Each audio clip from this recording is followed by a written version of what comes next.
Hello, Jim McCarty, student of history, coming to you from Natchez, Mississippi, and I don't think that I can use the excuse for a fat guy don't sweat much because it's hot here. I wanted to take a few minutes to tell you about the city of Natchez. It was formed in 1716 as a fortification by the Spanish. It later on became a major cotton producing area, and many of the plantation homes around the area, the owners would then build a home within the city because it would enable them to have a social life. Many times the ladies out on the plantation would not have the ability to see other people, so they had a secondary home within the city of Natchez. This is the layout of the city itself.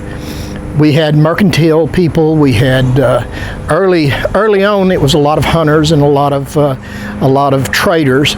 But as time grew on, the cotton producers became the most important income of the area. Like I say, at 1716, that puts this as one of the older towns along the Mississippi. In the Louisiana Purchase, the oldest town was Natchez, and it was 1712, and New Orleans followed shortly thereafter at 1714. So as you can see, this is a fairly old established township within the area. It also is an extremely important area because it had a viable port, which I'm going to take you to and let you see that. For right now, thank you.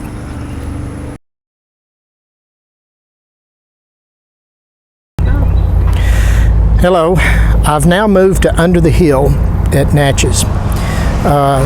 Natchez has basically an uptown downtown, just like they did in Corpus. There was a up on the hill where the fort was made and the people built their homes, and under the hill where most of the mercantiles and that sort of thing were established.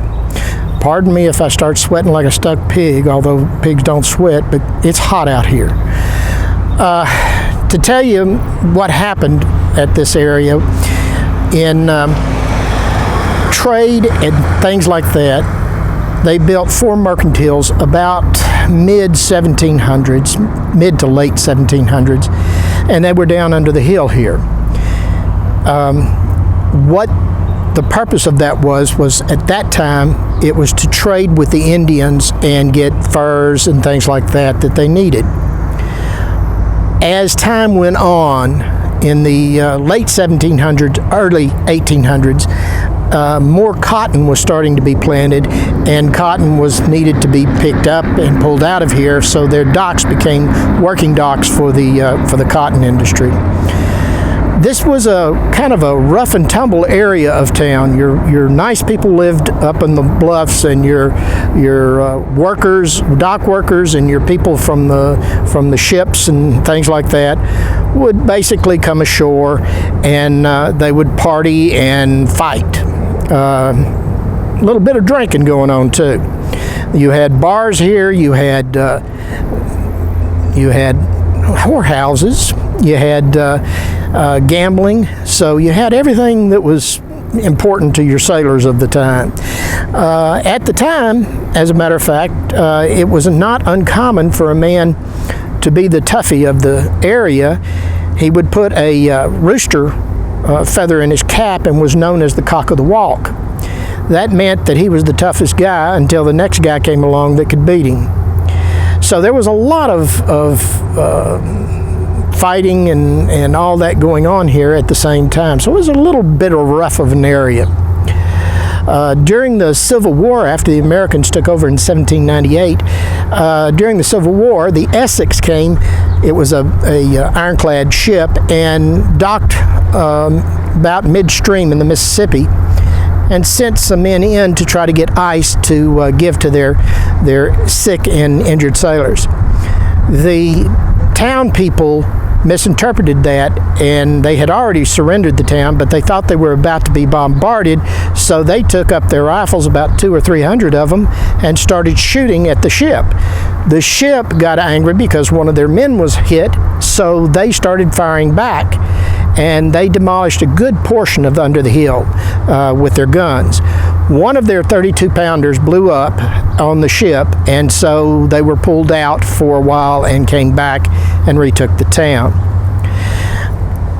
This part of town has been given a bad rep by the old days, but nowadays it's got some really good restaurants and some nice places to visit, as well as up the hill.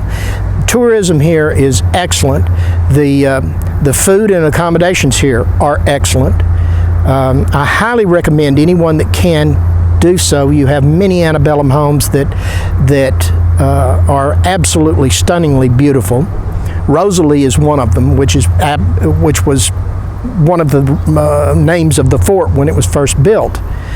The Natchez Indians, in 1829, November 28, 1829, the Natchez Indians, when they attacked the fort, they wiped out about 200, 300 of the citizens, took another 200 or 300 prisoner until the soldiers came back and fought the tribe and forced the tribe out of their tribal grounds. You'll find more Natchez now living with the Cherokee and the Creek Indians up in Oklahoma. But that's basically what's happened here and what's gone on here.